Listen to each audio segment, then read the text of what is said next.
మీద ఇంత పెద్దలు మాట్లాడే ముందు నేనేం మాట్లాడదలుచుకోలేదు.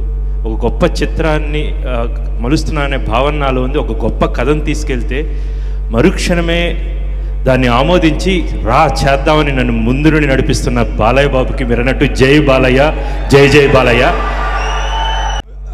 ఆశయం లేనివాడికి విలువ లేదు, ఆవేశం లేనివాడు అసలు మనిషే కాదు. అంటే ఒకటి, నాకు నేను నచ్చితే నా అలవాట్లు కానీ నేను కానీ ఇంకోటి నచ్చకపోతే దానివల్ల నష్టం లేదు. కానీ నాకు నేను నచ్చకపోయి నా అలవాట్లు నా ప్రవర్తన వల్ల ఇంకోటి మెచ్చుకున్నా సరే దానివల్ల లాభం లేదు. అదే నా జీవితం, అదే గౌతమిపుత్ర శాతకర్ణి జీవితం. తను అనుకున్న దారిలో వెళ్ళాడు, తను అనుకున్నట్టు జీవించాడు అతను.